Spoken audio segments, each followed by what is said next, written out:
नमस्कार, स्वागत है आप सभी का हिस्ट्री 360 चैनल में। मैं रवि कुलरिया, हिस्ट्री लेक्चर राजस्थान से। आज के इस वीडियो में मैं रिव्यू करूंगा प्राच्य विद्या संस्थान इलाहाबाद की ओर से आने वाली पुस्तक पुरातत्व विमर्श का, जिसके लेखक हैं डॉक्टर जयनारायण पांडे। बात करेंगे कि किन एग्जाम्स के लिए इंपॉर्टेंट हो सकती है, क्या इसकी प्राइस है, इसकी पेज क्वालिटी वगैरह कैसी है, सभी बातों के बारे में चर्चा करेंगे।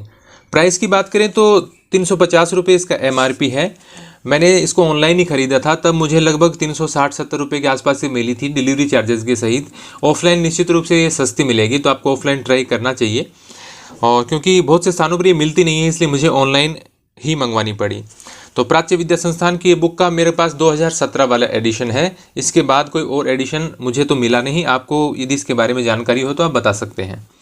अब इसके कंटेंट की बात करें और पेज क्वालिटी की बात करूं तो पेज क्वालिटी ज़्यादा अच्छी इसकी नहीं है, लेकिन प्रिंटिंग वगैरह ठीक है। आपको पढ़ने में तो किसी प्रकार की कोई प्रॉब्लम नहीं होगी। टोटल पेज है इसमें 672। इसमें लास्ट में 20 पेज तो आप ऐसे ही निकाल दीजिए, जिसमें बुक लिस्ट दे रखी है, संदर्भ पुस्तकों की सूची। बाकी 650 पेज की किताब आप इसको मान सकते हैं। आप इसका मैं आपको कंटेंट दिखाऊँ क्या क्या दे रखा है। तो सबसे पहले देखिए पुरातत्व के बारे में जानकारी दे रखी है, बेसिक जानकारियाँ। उसके बाद में पुरातत्व के विकास का इतिहास, भारतीय पुरातत्व का इतिहास, पुरास्थलों का अन्वेषण, पुरातात्विक उत्खनन, पुरावशेषों का परिरक्षण। और इसके जो सब टॉपिक्स हैं वो आप देख सकते हैं। पुरातात्विक उत्खनन टॉपिक होगा तो उसमें ये बताया जाएगा कि उत्खनन कैसे किया जाता है, लंबवत उत्खनन क्या होता है, क्षैतिज उत्खनन क्या होता है, इस प्रकार की जानकारियाँ।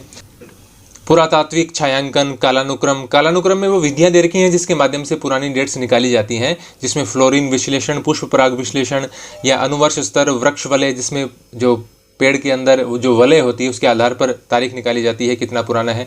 रेडियो कार्बन प्रणाली, कार्बन 14 पद्धति है ये। पोटेशियम ऑर्गन विधि, ऊष्मादीप्ति, थर्मोल्यूमिनेसेंस मेथड, जो मैंने आपको एक वीडियो में बताया भी था। उसके बाद में पारिस्थितिकी एवं प्रतिनूतन काल के बाद के आप देख सकते हैं, फिर पुरापाषाण काल यहाँ पर शुरू हो जाता है। मानव की उद्भव और विकास के बाद में पुरापाषाण काल, मध्यपाषाण काल, नवपाषाण काल, ये सभी आते हैं। फिर सिंधु सभ्यता, ताम्रपाषाणिक संस्कृतियाँ। इन टॉपिक्स के बारे में तो आप फैमिलियर हैं, क्योंकि एंशिएंट इंडिया की बुक में भी आप इनको देखते हैं। यहाँ थोड़ा विस्तार से दिए गए हैं। ताम्र निधियाँ, गैरिक मृदभांड, ये जो मृदभांड परंपराएं हैं वो सारी यहाँ पर दे रखी हैं। आप देख सकते हैं नीचे चित्रित धूसर और उत्तरी काली चमकीली, और ये सारी मिल जाएंगे आपको। प्रमुख पुरास्थल भारत के दे रखे हैं। इसके अलावा जो मेगालिथिक कल्चर है, मृतपाषाण काल है, जो संस्कृति है, उसके बारे में भी जानकारी दे रखी है। तो ये सब जानकारी इसमें दे रखी है। तो जैसा कि आपने इसका देखा, विशेष सूची देखी, इसमें आप समझ गए होंगे कि इसमें क्या दिया गया है। पुरातत्व के बारे में बेसिक जानकारी देते हुए और फिर इसमें स्टेप बाय स्टेज ये बताया गया है कि उत्खनन कैसे किया जाता है, किन विधियों से डेट्स निकाली जाती हैं। उसके बाद में पाषाण काल के बारे में पूरी जानकारी है, हड़प्पा सभ्यता के बारे में अच्छी जानकारी है, और मृदभांड परंपराओं के बारे में जानकारी है। इसके बाद की जो जानकारी है वो हमारे पास उपलब्ध नहीं है। ये जो महापाषाण संस्कृतियां हैं, लो युगीन है, ये है। वैदिक कल्चर की ज़्यादा जानकारी नहीं है, लेकिन उस दौरान की जो मृदभांड संस्कृतियां हैं उसकी जानकारियां दी गई हैं।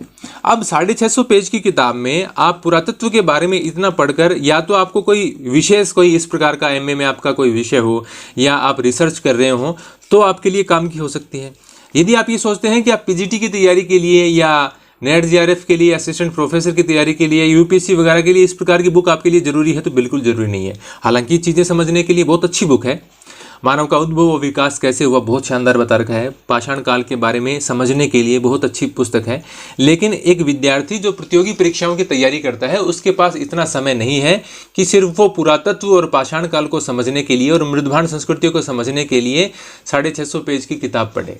और ऐसा अगर वो करता है तो निश्चित रूप से उसको नुकसान ही होगा। इसकी बजाय वो प्राचीन काल की कोई अच्छी पुस्तक पढ़कर और उसको बार बार रिवाइज करे, तो उससे उसको ज़्यादा बेनिफिट होगा। जैसे बहुत सारी पुस्तकें आती हैं, केसी श्रीवास्तव हैं, पप्पू सिंह प्रजापत हैं, उनमें पाषाण काल के बारे में या जो मृदभांड परंपरा है उसके बारे में अच्छी जानकारी दी होती है, और वो जानकारी पर्याप्त है। इसके अलावा मैंने भी पाषाण काल के बारे में और मृदभांड परंपराओं के बारे में वीडियो बनाए हैं, वो भी देख लेंगे तो वो भी आपके लिए काफ़ी है। पुस्तक तो बहुत अच्छी है, इसके बारे में तो कोई चिंता करने की बात ही नहीं है। पुरातत्व विश्लेषण की अपने आप में दिग्गज पुस्तक है ये। लेकिन क्या वास्तव में एक विद्यार्थी के तौर पर आपको पुरातत्व विमर्श नाम की इस पुस्तक की जरूरत है? क्या आप 650 पेज की पुस्तक पढ़ सकते हैं? एक बार पढ़ने से तो याद नहीं होगी। या फिर आप ऐसा सोच सकते हैं कि कुछ चीज़ें समझने के लिए हम मंगवा सकते हैं, तो उसके लिए तो आपको यदि पैसे की कोई प्रॉब्लम नहीं है और आपके पास समय भी ज़्यादा है और पैसा भी ज़्यादा है तो आप इस पुस्तक को ला सकते हैं और कुछ टॉपिक्स इसमें से देख सकते हैं। लेकिन मेरी राय में हमेशा आपके पास पुस्तकें कम होनी चाहिए और उन्हीं पुस्तकों को बार बार रिवाइज करें। आपके दिमाग में वो पेज छप जाने चाहिए कि उस पेज पे, दाएं पेज पे नीचे यहाँ पर ये लिखा हुआ है। यदि ये सब आपके दिमाग में आता है तभी आप एग्जाम में क्वेश्चन कर पाते हैं। बाकी आप फौरी तौर पर यदि 10 पुस्तकें 20 पुस्तकें पढ़ भी लेंगे तो आप उन पुस्तकों को याद नहीं रख पाएंगे। तो मेरी राय में एक विद्यार्थी जो कि प्रतियोगी परीक्षाओं की तैयारी कर रहा है उसके लिए ये पुस्तक बिल्कुल भी नहीं है। किसी प्रकार के यदि आप रिसर्च में हैं या कोई अध्यापक है जो कोचिंग वगैरह में पढ़ाता है या कॉलेज में पढ़ाता है तो वो अपने विषय को विस्तार देने के लिए, अपनी जानकारी को और अच्छा बनाने के लिए इस पुस्तक को पढ़ सकता है। बहुत अच्छी पुस्तक है और इसके कुछ पेजेस मैं आपको दिखा देता हूं ताकि आपको एक जानकारी हो जाए। जो देखना चाहते हैं कि इसमें किस प्रकार की जानकारियां दी गई होंगी, बहुत सारे चित्र दिए गए हैं, बहुत सारे डेटा इसमें उपलब्ध करवाए गए हैं ताकि आप एक अच्छा विश्लेषण कर पाएँ। अब देखिए, जैसे ये जानकारियाँ हैं कि वीरभानपुर के मध्य पाषाणिक उपकरण ब्लेड 106 मिली है, 37.5% बेड है, चंद्रिक है, बेदक है, छिद्रक है। बस आपको तो इतना जान लेना काफ़ी है कि कौन से पाषाण काल में, मध्य में, नव में और पूरा पाषाण काल के जो 3 भाग हैं उनमें कौन कौन से औजार होते थे, उन औजारों के नाम क्या हैं और कौन कौन से पुरातात्विक स्थल कहाँ पर हैं, उनसे क्या क्या मिला है। तो इस प्रकार आपको बेदक कितने मिले हैं, कितने प्रतिशत मिले हैं, इस प्रकार की जानकारियाँ मेरे ख्याल से आपको याद करने की जरूरत नहीं है। ये देखिए, ये जो चॉपर चॉपिंग उपकरण है या फलक है, तो अन्य प्रकार के पुरा पाषाणकालीन उपकरण है, इसकी आपको इतनी डिटेलिंग की जरूरत नहीं है। ऐसी डिटेलिंग तो फिर पर्याप्त मात्रा में जो बुक आती है एक उपिंदर सिंह की, प्राचीन और पूर्व मध्यकालीन भारत, उसमें पर्याप्त जानकारी दे रखी है। ये चित्र वगैरह सब बहुत ही अच्छी क्वालिटी के दे रखे हैं और आप सब समझ भी जाएंगे। मैंने जो पाषाण काल के वीडियो बनाए हैं उसमें मैंने सभी प्रकार के जो औजार हैं उनके चित्र दिखाने का प्रयास किया है ताकि एक इमेज आपके दिमाग में बन सके। लेकिन आपको पुरातत्व विमर्श में उलझने की जरूरत नहीं है। एक बहुत अच्छी पुस्तक होते हुए भी आपको ये जानने की आवश्यकता है क्या जिस एग्जाम के लिए आप तैयारी कर रहे हैं उसके लिए महत्वपूर्ण है या नहीं। कॉम्पिटिटिव एग्जाम के लिए जिनका मैंने नाम पूर्व में लिया उनके लिए आपको इस बुक की आवश्यकता नहीं है। धन्यवाद।